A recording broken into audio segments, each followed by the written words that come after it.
is an exciting time because they just won their 10th game in a row by double-digit points. They didn't cover, though, for Hit one of the the like few times button. this year. Hit the subscribe button. We are less than 500 people away from 50,000 subscribers, so tell your friends. Yeah. We appreciate it. It does a ton of work for you, CSS, on the back end. It costs $0, 0 cents. So help us out here, guys. We're going to spend a ton of time tomorrow and Wednesday previewing this massive matchup between the Cavs and the Oklahoma City Thunder on Wednesday. But let's recap. The Thunder, by the way, who have, in the last week, come back to beat both the Knicks and the Celtics, probably the third and fourth best teams in the league. They're right? riding a 13-game win streak. Yeah. The Cavs are riding a 10-game win streak. Both the Cavs and Thunder on pace for 70-plus wins, which is insane. The Cavs are actually on pace now for 73. The percentage points have them where you could round up to 73. That's stupid. The game yesterday ended up being a 10-point game. It was never as close as the final score indicated. Yeah, I stopped watching it. The bench guys who came in at the very end had a -9 in their 4 minutes. But, guys, the Cavs, 10 straight wins by double-digit points. They are an absolute freaking wagon right now, and they're getting contributions across the board from everybody. From this weekend, it was disappointing that Kyrie and I knew we knew Luka wasn't going to play, but it's fascinating to me how gutless Kyrie is that and that he never wants to play against the Cavs. I don't believe he's sick. I think that's bullshit. He almost never plays against the Cavs, and this is the reason why. I know everybody. This whole storyline, we're going to hear this a million times. I don't give a rat's ass. Oh, the NBA doesn't want to see a Cavs Thunder final. Why do any of us care what the NBA wants to see? Yeah, that's who stupid. gives a crap? I hate that. If you're a basketball fan, I don't care. I'm just pointing it out. Yes, fine, but who cares? Right? I mean, what does any fan give a shit what the NBA wants? If you're a real basketball fan, you should want a Cavs Thunder final because they're the two best teams, or maybe the Celtics are. Let's not discount. That's not fair. That's not fair. They're two of the three best teams. How about that? Yes. And unlike most of these other teams with all these veterans on them, neither of these teams does this maintenance day bullshit. I'm so sick of this crap from the veteran players where they just sit. Like, I wanted to watch Kyrie against the Cavs, and then the game's not worth watching without Kyrie and Luka. Charlotte last night's game, that was what I enjoy? I enjoy watching the Cavs beat the brakes off anybody. Yeah. I don't care if they're little kids. I don't care if they're I do too, G, but isn't it more exciting to see them play a good team? No, I like that. For me, it's more exciting. Hey, it's like getting money. As long as that bank account keep going, I don't care how you got that. What it look like. I like to see money in the bank, shorty with your drink, and I like to see the Cavs out here kicking ass and taking names. I like the fact that it don't matter if it's the Hornets or the Celtics. I love that about them, right? Yes, they play hard every night. And so, I don't know if that's going to that's going to continue as they become a more mature team and they get older. But as for right now, I watch the Cavs and I say, oh, they're really starting to feel themselves. They know pause. They know exactly what they're doing. And I'm looking at this game against OKC, and it's a travesty the league be doing this, Jason. I don't. Where's their flexibility?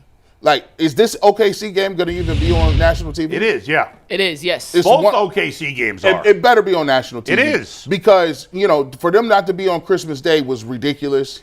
But you have to set that Christmas schedule over the summer. I get it. Nobody saw this coming. They'll be a Christmas team next year. I get it. But I think the Cavs are taking a look at how they're playing right now. Now, Donovan Mitchell said something the other day. He said, look, yeah, we're trying to work our way to a trajectory. We're trying to do our thing right now. We understand we're playing well. He said, but that ain't got nothing to do with March and April. If March and April come, if we get bounced in the first round, none of this mean nothing. He's right. And I said, you know what? I love where your mind is at, Donovan. Because that means they're actively thinking about the journey and what's ahead of them. I love that. Before Jason chimes in, because he wasn't in the locker room yesterday, his arch nemesis, Joe Vardon, was in the locker room asking Darius and Donovan about the historic pace they're on. And essentially, Joe, and I'm just messing with Joe. Joe's awesome. But Joe said, guys, why don't you just at least start to realize how special this is? And Darius's answer was, I know you guys want to talk about it. All I care is getting my guys, as many of us, to the All-Star game as possible and winning as many games as possible. And it was the nonchalantness of it. Is that a word, nonchalantness? No. Okay, well, I'm going to use it because you guys know what I mean. Just the calmness about it. They're not freaking out about it. They're not playing each game like they're just playing really good basketball right now. And I said this over the weekend, and Jason, I'm curious, because you've been covering the league a lot longer than I have. This is so uncommon that on a night-to-night basis a team plays this well, not just for a 10-game stretch, but for 35 games now.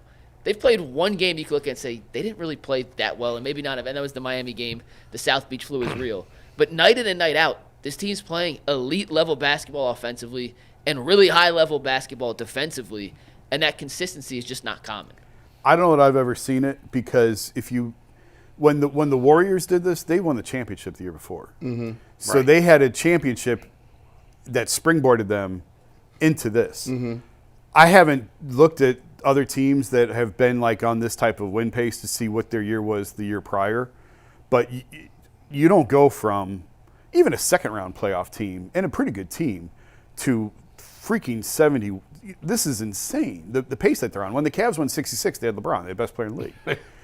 And to do what they're doing is just so uncommon that there's, I've said this before, the Cavs-Warriors rivalry came out of nowhere because nobody expected Golden State to be that team. Mm-hmm. It was always supposed to be Cleveland and San Antonio. That year when LeBron first came back, everybody thought it was going to be a Cavs-Spurs finals. And then this young Warriors team started shooting the lights out and sort of came out of nowhere and became this championship team. Now, they weren't a 70-win team when they won the championship. And, you can argue a big reason why they won that title is because Cavs didn't have Kyrie and Kevin. But they had that title, and then that springboarded them to 73 wins. The Cavs had a second-round exit and a coaching change that have springboarded them to this. That's far different. Like, that's a totally different universe that they're living in. So that's just what's so wild is that this is totally out of nowhere. And the Warriors team added Kevin Durant. No, that was the following year. After. That was the following year. Yeah. But they had obviously Draymond, Steph, and Clay sort of be that nucleus that sort of grew together and stayed together and grew into this beast. And we've seen that now here, and they have to finish it. Because Donovan's absolutely right. If they lose in the first round, nobody's going to care about any of this. Mm-hmm. So it's all their most important games still lie ahead. But even to get to this point, what they've been able to accomplish, they didn't have the springboard that some of these, even the Bulls, when the Bulls won 72, I believe they were coming off a title the year before. Mm-hmm. So, these are teams that have had established themselves at an elite level that then went on to do historical type things. And the Cavs have gone about this a totally different way. I think who needs a lot of credit when you take a look at it is Donovan Mitchell. Because I think Donovan Mitchell is showing you that he's a great basketball player, but he's an elite leader. Look at the way these guys are playing. You got to think about it. He's single-handedly rehabilitated the image of Jarrett Allen and Darius Garland. Look at the way Darius Garland, even the way Darius Garland is talking in interviews. I see him pull up, and he was talking, and they was all sitting there. They were sitting there talking like they're gangsters. Like, yeah, man, it's my man Jarrett Allen. We came in here, we did our thing, man. I said, man, when you start doing that, Jarrett Allen is out here dunking on people. Like, come on, bro. Like, these guys, like, you can see them playing with that level of energy. And Donovan Mitchell, at the end of last year, this thing could have went one or two ways. It could have been like, oh, same old Cavaliers. Because he could have been like, I'm not signing no contract extension. Not only did he not sign that, he signed an extension. He then said, yo, I'm vouching for these two dudes over here. And you look at the way they playing. Also, he takes time, like watch the game, a few games on the West Coast trip. Look how many times he kind of takes a step back and says, I'm not even going to do too much the first quarter. I'm not going to do too much the second quarter. Yeah, that's true. I'm going to let Evan Mobley get his money off. Matter of fact, Jarrett Allen, when Jarrett Allen isn't getting the ball, you see you guys like Evan Mobley, Darius Garland is getting the ball to Jarrett Allen, making sure he gets touches in the paint. And Darius Garland, to be truthful, to me, he's playing at a level where he's the most confident I've seen him. And that goes for the year that was without Donovan Mitchell and he was the leading scorer where he was an all-star. I think the fact that he knows, okay, I can get my shot, but I love the fact that he's distributing at a high level as well. He's not afraid to go down to the paint. He can shoot his floater. He's being aggressive in the middle. He's making good decisions. He's not turning the ball over late in games. I just think he's a really big catalyst for what they're doing. And look, man, they beat OKC I think that's going to only make their confidence get higher. And I think people around the league will turn around and start to say, wow, they may be different. Yeah, I think they're already saying that. The one thing I would say, you credited Donovan with Darius and Jarrett I give Darius and Jarrett the credit for that. Jarrett got to give him two. Jarrett didn't really need revitalizing. I mean, obviously there was a lot of questions about him in the playoffs and the injury and the shot and all that. But aside from that, he had still been playing like this is who he is. Darius has made a complete turnaround this year, and I give Darius all the credit for that. Where I give Donovan the credit is in the locker room and in that leadership component you were talking about. And I wrote, before I left for vacation, I finally wrote the story on like Donovan and Deshaun arrived within 6 months of each other. And one team went like this, and the other team went like that. And just the importance of leadership and character, how character play, and all of that. But the one thing that really stuck with me when I was talking to Donovan about it was Donovan said when he first got here, he never tried to take over the locker room. Like he went to Darius and said like, hey, listen, this is your team. I'm here to help you where I can. And not saying one style is right and one style is wrong, but conflate that with when LeBron came back. Yeah. It was all LeBron. And that sort of aggravated Kyrie a little bit, was like Kyrie was sort of trying to grow into this guy and being that guy. And then LeBron came back and took up all the oxygen in the room. And it was his team and it was his locker room, as it should have been under those circumstances, because Kyrie and Dion had no idea what they were doing and they needed a veteran leader. I'm not saying LeBron did anything wrong. I'm just showing you, juxtaposing the two styles of how Donovan handled entering a new team and how LeBron handled coming back to a team. And the way Donovan sort of integrated himself in the locker room, it didn't take him long to hold that leadership mantle and to become that guy in the locker room. But he didn't come in on day one trying to move the furniture around and take over. He sort of went to Darius and Jarrett and even Evan, even though Evan was younger, and said like, hey, this is your team. How can I help? Where do I fit? Let's make this go. Doesn't it seem, though, that Donovan and Darius, their relationship has grown, right?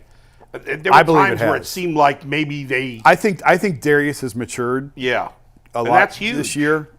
And, you talk about like Baker needing to grow up a little bit. I think Darius probably needed to grow up a little bit. And I think that he's matured a little bit this year. Obviously, we know he had a terrible year last year, and I think he's done a lot of growing up this past year. Go ahead, Mike. I got to say something about Darius. We had a discussion maybe 2 weeks ago, maybe it was last week, 2 weeks ago, about Eastern Conference guards in the All-Star game, right? And we looked at a lot of the other guys who Darius would be in competition for. Yeah.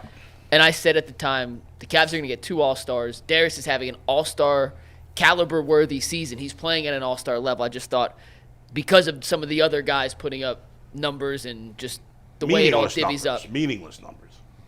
I wasn't talking about LaMelo Ball. I'm talking about some other guys. but I'm getting to that in a second. Yeah. And I just said I think Darius is going to be the odd man out just because of the Eastern Conference. Last night. Oh. Talk about Bulls flip-flop. Here you go. On a flip-flop. Hey, McNuggets on the I now do not give flip-flop. a rat's ass about how close the numbers are between Darius and some other guys. Because every time, and this clicked last night to me because he outplayed LaMelo Ball. He always does. Sean King, you're holding a big fat L. The L in LaMelo is plastered on Sean King's forehead right now. Yeah. Every time he's played one of the guards who is in the conversation to be right in the mix with Darius has outplayed them head-to-head. And I think that should matter when you're coming because it is close. I'm not saying he has a giant advantage or was at a giant disadvantage. But some of those head-to-head matchups, and last night was another perfect example of that, Darius has come out on top, and that should matter. And now I'm officially planting my flag. And Darius should be an all-star this season. He 100% should be an all-star. It's ridiculous. LaMelo Ball's, of course he's going to have better numbers. He plays on a crappy team. He's taking every shot. All he does is go out there and chuck the whole game. I just tried to do a quick count while you were talking. Yeah. I think they have 19 games left before the All-Star break. I think if the Cavs have, at the rate they're going, if they have 48 wins at the All-Star break, you have to have 3 All-Stars. Of course. You have to. The Hawks had 4. Like, right. You have to have 3. Oh, yeah. And I think record will play into it. And again, you're going to have guys that drop. Where's the game this year? Golden State. Oh, well. But in the cold weather climates, you always have guys that drop, that don't want to go. But you'll have guys that don't go, and you'll have guys added to the roster. The Cavs, absolutely. I don't see any world. I don't care what the rest of the roster looks like. Yeah. just based on their record and their performance, I don't see how they have to less have than him on 3. there. I don't see how they have less than 3. If you let the Detroit Pistons have 4 dudes on there with Rip Hamilton and Chauncey Billups and both the Wallaces, and then the Atlanta Hawks, they got Millsap, Horford. Who else was on? Yeah. Who else? Korver and Millsap, Horford, Teague? and Jeff Teague. Oh yeah, stop.